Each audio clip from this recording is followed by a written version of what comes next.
Could it be that thousands of children are being forcibly deported to Russia? Could it be that teenage girls are being raped in the street in front of their family and their neighbors? Was a building that had the word children on it really bombed? And are civilians today in Mariupol systematically being tortured and starved to death? Unfortunately, the answer is yes. Hola amigas y amigos, ¿qué tal? Hoy vamos a hablar de corrupción en el sistema jurídico internacional y concretamente del montaje en el que se sustenta la orden de detención dictada por la Corte Penal Internacional contra Vladimir Putin. Es una orden de detención que tiene implicaciones importantes porque restringe el tamaño del mundo de Putin, el número de países que puede visitar sin temor a ser detenido, porque todos los países que hayan ratificado el Estatuto de Roma caen bajo la jurisdicción de la Corte Penal Internacional y deberían detener a Vladimir Putin si éste pisa su territorio. Por lo tanto, las implicaciones son importantes. Pero vamos a ver en este vídeo sobre todo el montaje en el que se basan esa orden de detención. Antes de empezar, quiero anunciar una novedad, y es que en mis vídeos a partir de ahora quiero ser mucho más riguroso en cuanto a las referencias. Entonces, cada vez que diga algo que puedas cuestionar y decir ¿de dónde viene esto? Pues verás probablemente que aparecerá un numerito así que hará referencia a una referencia que estará en la descripción del vídeo abajo, ¿no? Siguiendo esa numeración. La Corte Penal Internacional echó a andar en el año 2002 tras la ratificación del Estatuto de Roma por parte de 120 países. Sus competencias son las de juzgar los crímenes de guerra, los crímenes de lesa humanidad y de genocidio cometidos por individuos de los países ratificadores o en territorio de los países ratificadores. Ese es el alcance de su jurisdicción. Sin embargo, si un país que no ha ratificado el Estatuto de Roma decide para una cuestión concreta reconocer la jurisdicción, las competencias de la Corte Penal Internacional, esta puede asumir esas competencias. Y es el caso que nos ocupa, que es curioso, porque de los tres principales países implicados, es decir, Ucrania, Rusia y Estados Unidos, ninguno de los tres ha ratificado el Estatuto de Roma. Sin embargo, en el año 2014, con una resolución del Parlamento ucraniano, Ucrania entregó jurisdicción a la Corte Penal Internacional para crímenes de guerra que se pudieran producir en su territorio a partir de aquel momento, y se creó lo que se llama un análisis o un examen preliminar por parte de la Corte Penal Internacional sobre posibles crímenes de guerra en Ucrania, evidentemente con la mirada puesta sobre todo en Crimea y el Donbass. Llegados a este punto, habría que señalar que la Corte Penal Internacional hasta la fecha básicamente se ha dedicado a perseguir a dictadores africanos, que todas las guerras occidentales en Oriente Medio, desde Afganistán a Irak, pasando por Libia y Siria, no han merecido esa atención por parte de la Corte Penal Internacional como para detener a nadie, tampoco, digamos, las acciones del Estado de Israel en Palestina. Es más, Estados Unidos lo tiene muy claro. En el año 2002 aprobó la Service Members Protection Act, una ley por la cual cualquier efectivo, cualquier miembro, digamos, del Estado americano que fuera detenido por parte de la Corte Penal Internacional o por una orden de la misma, sería puesto en libertad por las buenas o por las malas. Coloquialmente la ley era conocida como la ley de invasión de La Haya. Pero vamos al tema que nos ocupa. El 17 de marzo, el fiscal de la Corte Penal Internacional, Karim Khan, emite una orden de detención para Vladimir Putin y para María Lvova-Belova, que es la comisionada de derechos del niño de la Federación Rusa. Y lo hace alegando que existe presuntamente un crimen de guerra que se habría cometido en virtud de las convenciones de Ginebra, que sería el de deportación de niños en una situación de guerra. Aquí tenemos el comunicado de prensa que salió junto con esa orden de detención, que no es pública, su contenido no es público, ¿vale? Pero aquí tenemos la orden de detención, aquí tenemos a las dos personas implicadas por las que se pide la detención. Y aquí se nos dice que la Cámara considera que las órdenes de detención son secretas deben ser secretas, se consideran secretas para proteger a las víctimas y testigos y también para preservar salvaguardar la investigación. Y ahora vamos a empezar a hablar del montaje. En este sentido, amigos, tengo que reconocer que este vídeo es un plagio en la misma medida que lo es la tesis doctoral de Ursula von der Leyen, más o menos en un 80%, porque básicamente la investigación, lo que os voy a contar, no es producto de mi investigación, sino que es una investigación del excelente medio de comunicación independiente americano, The Grey Zone, concretamente de Jeremy Lofredo y Max Blumenthal, que publicaron este reportaje el día 31 de marzo.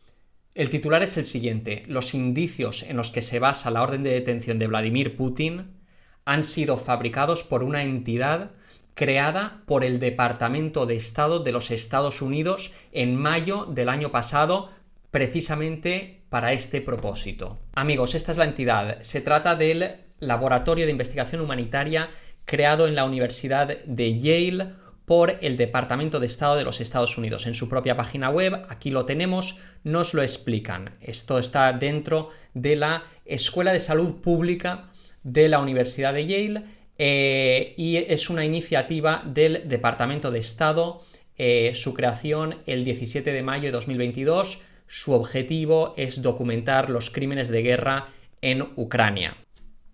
Amigos, aquí tenemos el informe que el 14 de febrero publicó esta institución de investigación humanitaria en la Universidad de Yale, esta creación del Departamento de Estado, un informe sobre el presunto crimen de guerra de deportación de niños. Concretamente, el informe lleva en su título el programa de Rusia sistemático de Rusia de reeducación y adopción de niños ucranianos. Básicamente nos habla de dos tipos de situaciones de huérfanos en orfanatos y de situaciones de colonias de vacaciones de estudio. Habría que entender que en una situación de guerra como la que se está viviendo allá, sería esperable, sería de hecho deseable que por la parte rusa los niños que pudieran estar en la zona de conflicto controlada por ellos sean sacados de situaciones de peligro. Y si eso conlleva llevarlos a territorio ruso, a territorio formalmente ruso o reconocido como Rusia por parte de Ucrania y de la comunidad internacional, esto, claro, sería algo normal, ¿no? Otra cosa sería la situación de niños que fueran sustraídos a sus padres y sin su consentimiento enviados a Rusia, pero realmente el informe no nos presenta evidencias de este tipo de caso. Es más, el tipo de evidencia en el que se sustenta el informe es de hecho muy limitado. Se basa básicamente en lo que llaman investigación de open source o de código abierto. Es decir, han entrado en Internet, han escaneado Internet con VPNs para ver en las redes sociales rusas, para encontrar lugares en los que habría niños ucranianos, es decir, que enviados en este formato, vamos a decir, de colonias de estudio / vacaciones para sacarlos de la zona de conflicto o huérfanos, han encontrado los centros donde estarían alojados, hablan de 43 centros, ¿no? Y han encontrado, pues, a través de las redes sociales, imágenes que después han buscado confirmar geolocalizando estos lugares con imágenes satelitales. Es una forma un tanto vaga, general, distante de estudiar supuestos crímenes de guerra, ¿verdad? Lo que vemos en el informe es que, de hecho, se renuncia a hacer otro tipo de investigación que consistiría en entrevistar tanto a los niños, que, bueno, dicen, no, claro, como están en Rusia no los podemos entrevistar. Bueno, quién sabe, a lo mejor podrías intentarlo, ¿no?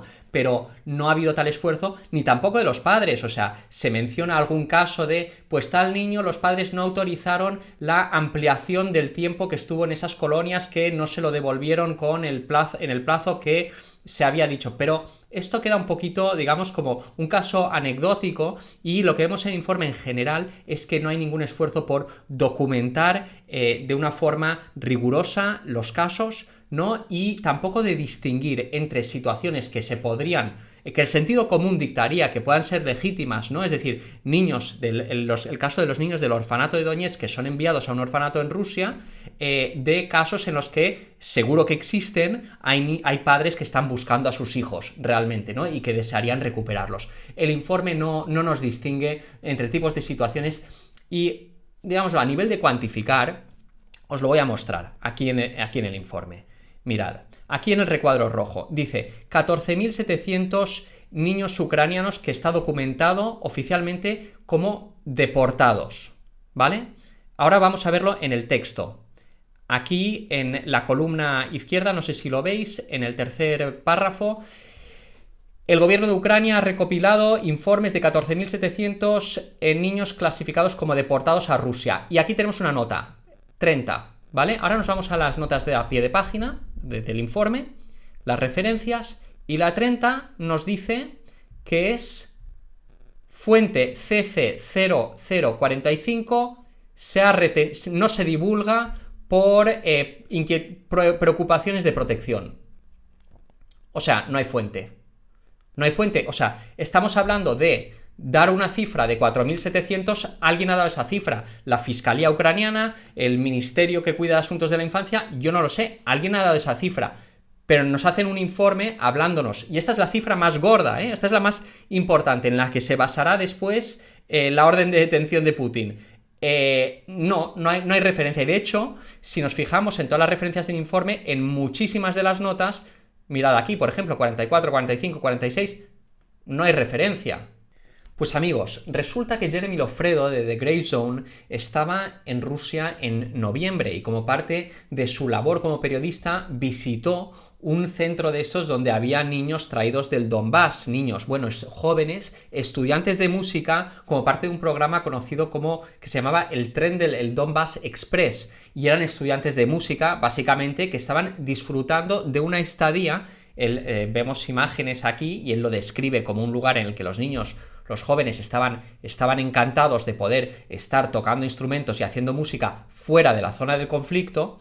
Él estuvo ahí y lo describe en esos términos. Entonces, cuando volvió, después salió la orden de detención y el informe de este laboratorio de investigación humanitaria. Y se puso en contacto con Nathaniel Raymond, que es el director de esta creación del Departamento de Estado.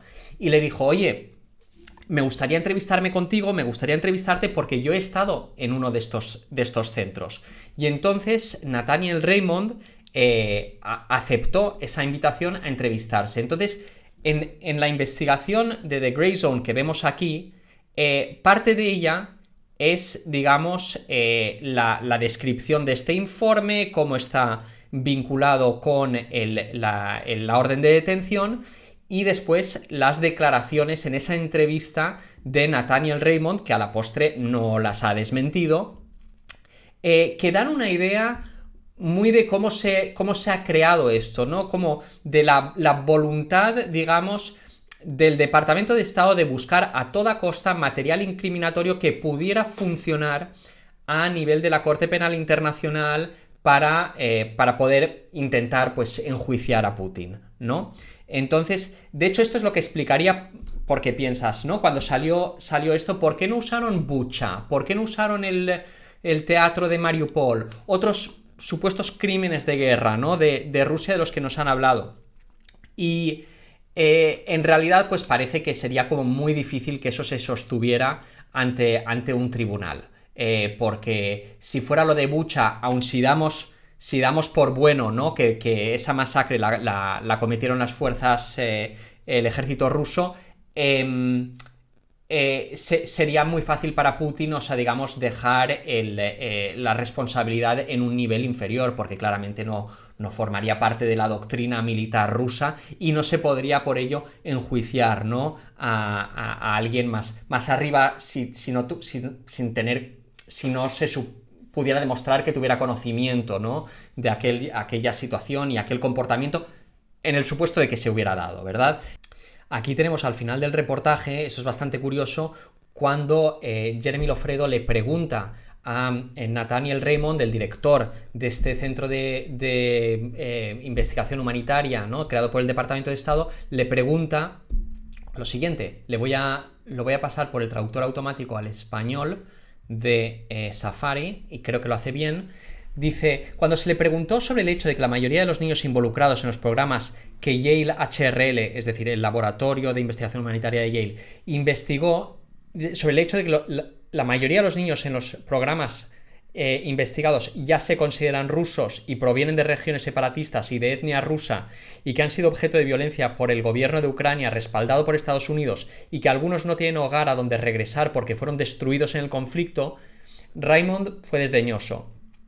Dice, incluso si eso fuera cierto, es un crimen de guerra, insistió Raymond. Bajo la Convención de Ginebra, un Estado parte de un conflicto armado no puede adoptar o transferir niños del otro Estado parte bajo ninguna circunstancia. Es decir, aquí vemos la evidente mala fe ¿no? de atribuir, de buscar por cualquier manera, ¿no? atribuir crímenes de guerra a Rusia, aunque sea una forma tan descaradamente injustificada, ¿no? Por eso estamos hablando de un montaje, ¿no? Amigos, hay distintas formas de las que la Corte Penal Internacional puede iniciar un proceso de enjuiciamiento. Una de ellas es a petición del Consejo de Seguridad de la ONU. En este caso no iba a ser, ¿verdad? Porque Rusia y China son miembros permanentes con poder de derecho de veto. Otra manera es a petición propia de un Estado que forme parte de la Corte Penal Internacional, ¿no? Que haya ratificado el Estatuto de Roma, pero en este caso esto no se podía aplicar porque Ucrania, aunque se hubiera colocado bajo la jurisdicción desde el 2014, no ha firmado, no ha ratificado, sí que lo ha firmado, perdón, pero no ha ratificado el Estatuto de Roma. Entonces nos quedan dos vías, una es por iniciativa propia del fiscal de la Corte Penal Internacional y la otra es a modo de remisión por parte de otros estados que hayan ratificado que formen parte de la Corte Penal Internacional. Y en este caso concurren las dos cosas.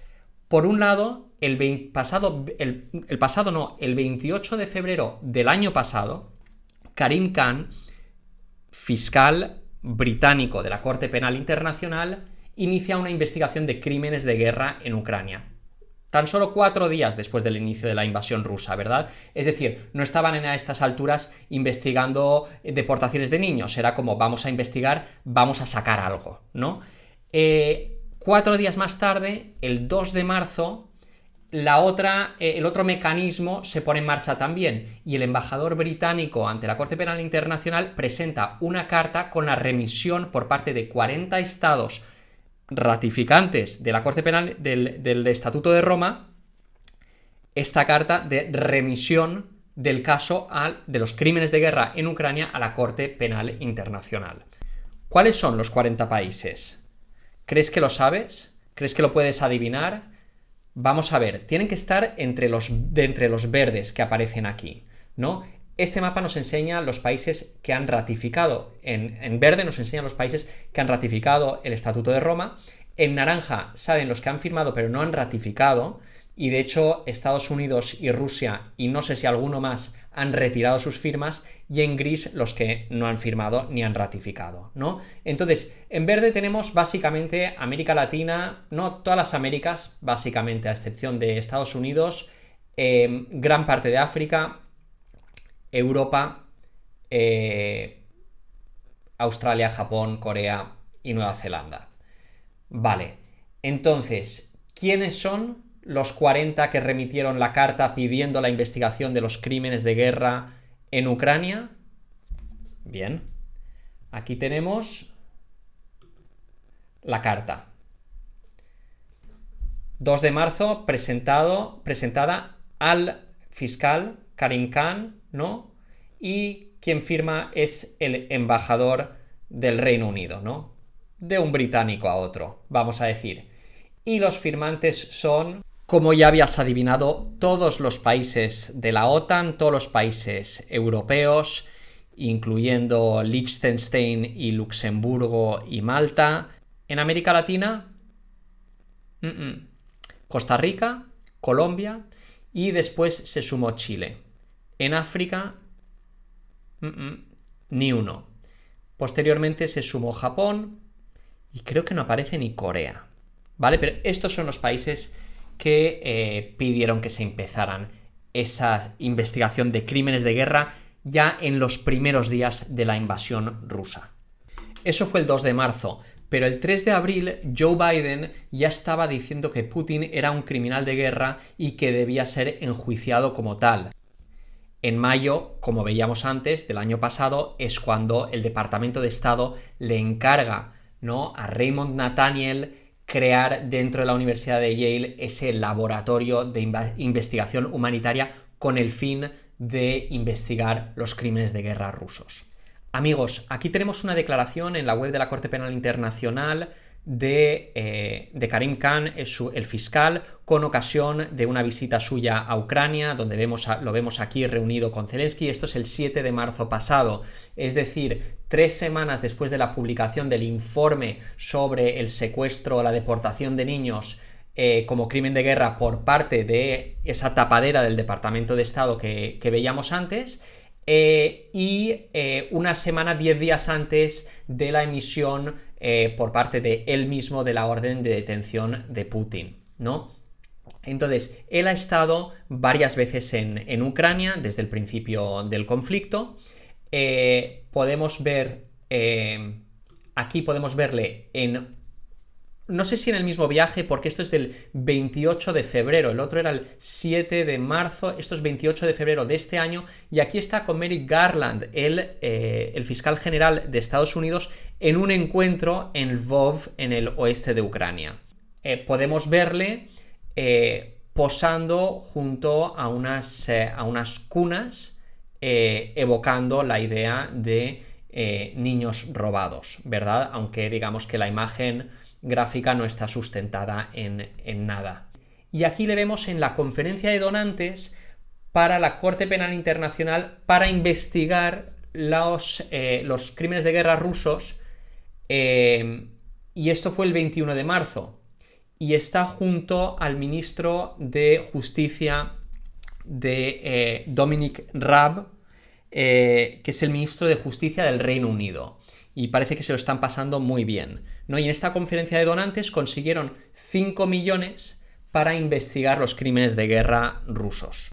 Aquí, de hecho, tenemos un artículo de Justice Info, ¿no?, infojusticia.net, del 2 de diciembre pasado, que nos habla de cómo, digamos, que no hay mal que por bien no venga, porque para la Corte Penal Internacional, digamos, el asunto de Ucrania pues les traía, digamos, más dotación presupuestaria, había mayor voluntad de contribuir por parte pues de los países ricos, que son los que aportan la mayor parte a nivel de para la oficina del fiscal, ¿verdad? Y también, es decir, o sea, son contribuciones que están preasignadas a una función concreta. Y también habla de personal destacado por los países, ¿no? Y para una organización como la Corte Penal Internacional, que pues igual habitualmente van cortos de fondos, o por lo menos para lo que consideran ellos, pues consiguieron pues 30 millones más. Y esto fue el 2 de diciembre, es decir, antes de esta conferencia de donantes que os mostraba antes. Aquí tenemos un artículo del 21 de marzo de Associated Press, que nos habla de esta conferencia de donantes en Londres, donde se lograron esos 4,9 millones de dólares adicionales para investigar los crímenes de guerra rusos en Ucrania. Os decía antes que yo aquí realmente estoy plagiando. Esta no es una investigación mía, esta es una investigación de The Grey Zone, y aquí tenemos un reportaje de Max Blumenthal publicado el 13 de abril. Recordemos el anterior, que era del 31 de marzo, de Blumenthal y Lofredo, ¿no?, que era este periodista que había estado en Rusia y que entrevistó al director del Centro de Investigación Humanitaria de Yale. Vale, entonces de aquí salen el 13 de abril sacan bastantes elementos más. Y sacan uno especialmente interesante, que es la segunda pata en todo esto, porque Karim Khan tiene una colaboradora especial desde hace muchos años y se llama Amal Clooney. La veíamos en el vídeo de introducción a este vídeo, hablando ante las Naciones Unidas de una forma muy sensacionalista, ¿no?, apelando a que nos horroricemos, ¿no?, ante crímenes realmente monstruosos que ni siquiera nos caben en la imaginación, ¿no?, por parte de los rusos. Could it be that thousands of children are being forcibly deported to Russia? Could it be that teenage girls are being raped in the street in front of their family and their neighbors? Ahí la tenemos, Amal Clooney, 28 de abril de 2022. Todo esto estaba arrancando, ¿verdad? Y Amal Clooney, sí, es la mujer de George Clooney y es una especie de abogada de derechos humanos vedette, ¿verdad? Ella tiene su fundación junto con George Clooney, una fundación multimillonaria que trabaja por los derechos humanos y también recibe financiación de Bill Gates, de George Soros, es decir, de Microsoft, de la Open Society Foundation, también de Bellingcat, que es una especie de tapadera de la OTAN. Y, en fin, ella, curiosamente, ha sido, digamos que la mano derecha de Karim Khan, del fiscal de la Corte Penal Internacional, durante los últimos 10 años aproximadamente. Entonces, él la había hecho a ella su asistente especial para investigar crímenes de guerra en el Darfur. Esto fue en septiembre de 2021, pero cuando todo empezó en Ucrania a finales de febrero de 2022, ella fue reasignada y encontró una nueva labor a través de su fundación, que creó este grupo especial, este grupo de tareas que presta servicio a la Fiscalía ucraniana, ¿no? O sea, digamos que al mismo tiempo, por un lado, Karim Khan empieza una investigación de crímenes de guerra y su mano derecha, que es Amal Clooney, ¿no? Abogada millonaria, con su fundación privada, crea una unidad para dar asistencia a la Fiscalía ucraniana investigando crímenes de guerra rusos.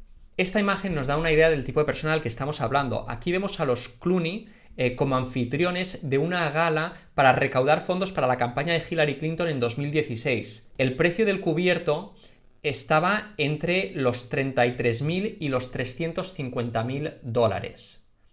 Amigos, en agosto se va a celebrar una cumbre de los BRICS en Sudáfrica y evidentemente la presencia de Putin es esperada. Sin embargo, Sudáfrica ha ratificado la Corte Penal Internacional y se podría ver en un buen aprieto.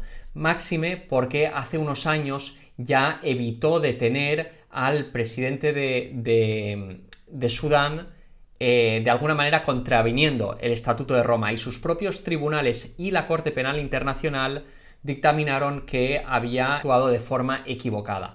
Por lo tanto, en esta ocasión la cosa puede ser muy complicada. El gobierno de Sudáfrica está buscando soluciones, incluso elaborar una ley especial al respecto.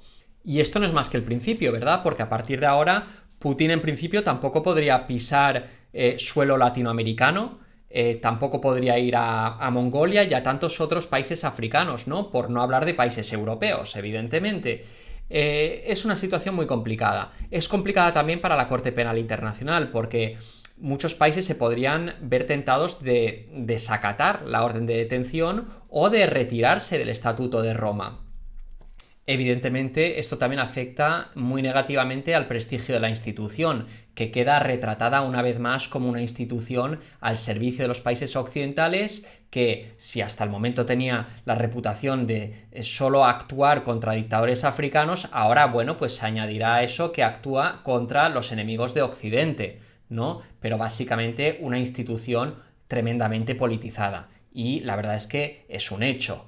Por último, y no por ello menos importante, sino quizá más importante, esto es catastrófico de cara al futuro de la guerra actual que actualmente se está librando en Ucrania, porque ¿cómo vamos a llegar a una paz negociada? De alguna manera, es decir, ¿cómo vas a negociar con alguien que es un criminal y a quien te has autoimpuesto la obligación de encarcelar? Esto es imposible. ¿Cómo das marcha atrás? ¿Cómo sales de una situación como esa? Porque finalmente con Vladimir Putin al final va a haber que negociar, va a haber que ponerse de acuerdo. Amigos, hemos llegado al final del vídeo y este es el momento en el que, como sabes, te pido tu like, te pido que compartas, te pido que me dejes un comentario, te pido que te suscribas ya si no lo has hecho todavía. O sea que pulsa, por favor. Y así me recompensas por el trabajo que me ha supuesto hacer este vídeo, que también ha sido un placer hacer por otro lado, y espero que hayas aprendido un montón de cosas. Yo haciéndolo las he aprendido desde luego. Venga, nos vemos en el próximo. Chao, chao.